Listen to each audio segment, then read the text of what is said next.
남북관계는 무너지면 다 죽는다. 꼭 평화를 위해서 성사시켜라. 이런 말씀이 귀에 쟁쟁합니다. 알겠습니다. 알겠습니다.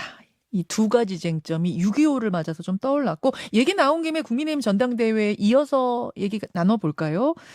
한동훈이 나와주면 민주당은 땡큐다. 이른바 한나땡. 일주일 전에 박 의원님 한판승부 출연하셨을 때 한나땡 그러셨는데 근데 요즘 뭐 하루하루 상황이 워낙 국민의힘은 좀 다르게 바뀌고 있어서 지금도 한나땡이라고 생각하십니까? 아니면 지금 상황 좀 변했습니까? 변하지 않았습니다. 한나땡입니까? 예.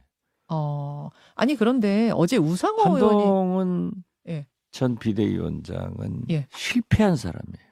뭐에 실패했다고 보세요? 총선에 참패한 총선. 사람이에요. 그런 분이 이기는 정당을 만들겠다? 그건 안 되죠.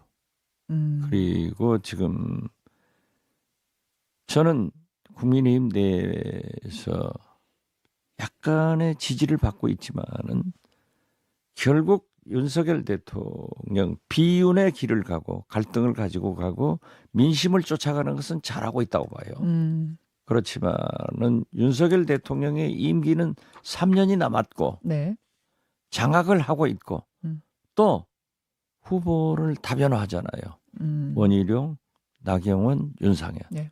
이렇게 하면은 1차 투표에서 한동훈 비대위원장이 과반을 못 얻습니다. 결국 결선을 가면은 뭉쳐가지고 한동훈 비대위원장은 대표되기가 참 어려울 것이다. 저는 그렇게 봅니다. 일단 1차에서 끝 안 날 거라고 보세요? 그렇죠. 그 100% 확신하세요? 저는 100% 확신합니다. 100% 확신하세요? 예, 너무 또 단정적으로 말씀하셨다가 저는 단정적으로 얘기하는데 예. 제 말이 틀려본 적은 별로 없습니다.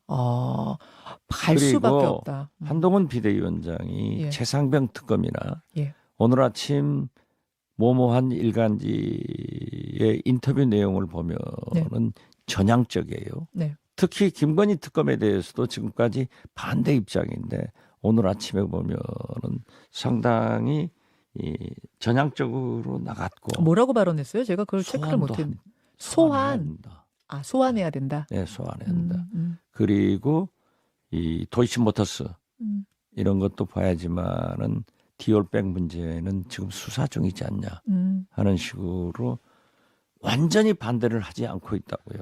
그래서 제가 볼 때는 좀 두고 봐야 된다. 그러면은 한나땡은 한동훈이 나와주면 땡큐, 민주당 땡큐 지금 그거잖아요. 이렇게 한동훈 위원장이 전향적으로 대통령과 선 긋고 아까 민심 바라보면서 가는 쪽으로 좀 바뀐 것 같다. 그렇게 되면 민주당은 위협적인 거 아닙니까? 땡큐가 아니라 위협적인 거 아니에요? 그런데 예. 국민의힘의 대표 선출 규정은 당원이 80%예요. 국민이 20%예요. 네. 그렇기 때문에 제가 수차 얘기를 했지만은 국민의힘은 대통령, 권력에 순종하는 DNA가 있어요. 우리 민주당은 권력에 저항하는 DNA가 있기 때문에 최종적으로 지금 나경원 의원이 친윤으로 출발을 했는데 이분이 제가 그래서 어정쩡했어요. 친윤도 표방하고 반윤도 표방하는 거예요. 그런데 결정적으로 임기 1년 단축, 4년 중임제 개헌안을 얘기했다가 한 방 맞고 물러서 버리잖아요. 그래서 당신은 안 돼. 원희룡이다 해서 내세웠기 때문에 저는 원희룡의 가능성을 높이 보고 있습니다. 그러니까 한동훈 후보가 될 가능성이 일단은 별로 없다고 보시는 거군요. 저는 그렇게 봐요. 근데 나경원 의원이 될 거라고 지난번에는 한번 어디서 말씀하신 그렇죠. 걸 제가 들었는데 원희룡 후보가 나오면서 그거 바뀌었어요. 그게 상황이. 이제 대통령실에서 윤심이 네. 옮겨간 거죠. 옮겨갔다. 왜 그런 얘기를 하느냐 해서 벌컥 화를 내니까 한 발 물러섰는데 어떻게 됐든 제가 2년 전에 우리 김현정 앵커하고 얘기했잖아요. 국민의힘은 분당된다. 그 얘기 2년 전에 하셨었어요. 그렇죠. 네. 분당됐잖아요. 그런데 지금 현재 한동훈 민심을 가지고 가고 전륜의 길을 가고 있기 때문에 되든 안 되든 국민의힘은 분화의 길로 가고 있다. 그 한나땡이란 말이 그래 한동훈이 뭐 위협적일 수는 있다. 방향을 바꿨으니까. 하지만 국민의힘이 갈라질 거다. 한동훈 대표가 나오면 갈라질 거다. 이렇게 보시는 거예요? 저는 그렇게 보고 이것이 아직 분열까지는 안 가더라도 분화의 예. 길은 들어섰다. 그렇게 봅니다. 안 그래도 윤상현 의원이 한동훈 후보가 대표되면은 대통령이 탈당할 거야. 그런 얘기를 하셨던데 그렇게 보시는 거예요? 우리 민주당에서도 굉장히 조심스럽게 얘기하는 대통령의 탈당, 탄핵 문제에 대해서 국민의힘 후보들이 네. 자연스럽게 나오고 있는 거예요. 세상에 누가 한동훈 전 비대위원장이 최상병 특검을 사실상 찬성하고 예. 김건희 특검을 엊그제까지 강력하게 반대하던 한동훈 전 비대위원장의 입에서 소환, 전향적으로 이렇게 나왔겠어요. 저는 그래서 예. 한동훈 비대위원장은 전당대회 전에 예. 김건희 특검도 찬성한다. 그렇게 예상합니다. 아, 그렇게까지 보세요? 전당대회 지금 한 달 남았는데 한 달 레이스 안에 그 말까지 나올 거다? 무섭게 진화되고 있는 거예요. 무섭게 진화되고 있다. 무섭게 분화되고 있는 거예요. 그렇게 되면 국민의힘 대표가 될 가능성은 더 멀어지는 거라고 보세요? 더 멀어지지만은 민심을 가지고 가기 때문에 예. 보수층에서는 상당한 지지를 보낼 거고 예. 그렇게 되면은 친윤들은 예.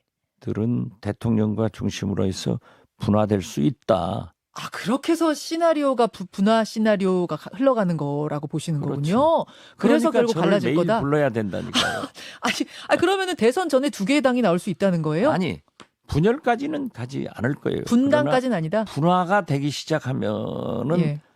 대선을 앞두고 어떻게 되겠느냐. 예. 이건 조금 더 두고 봐야 돼요. 오케이. 그런 말씀. 분화. 일단은 분화까지만. 그렇죠. 분당까지는 모르겠지만 아직은 분화까지는 아니고. 예. 본다. 내다본다. 이건 박지원 의원의 평입니다. 여러분. 이제 전망인데. 그나저나 홍준표 시장님은 왜 그렇게 한동훈 후보를 싫어하시는 거예요? 이게 참 미스테리인데 어제 홍준표 시장이 원희룡 후보 만난 자리에서 했던 말 한번 잘 들어보세요. 저는 솔직히 좀 놀랐거든요. 들어보세요. 또 27일 날 온다고 그래. 그날도 오지 마라. 만날 이유가 없지. 이상한 애가 당선이 돼버리면 그다음부터는 정부 여당이 같이 몰아가는 거야. 어떻게 우리를 망가뜨리고 무너뜨리고 한 애를 들어와가지고 비대위원장 임명직 온 것까지는 할 수 없다 치자.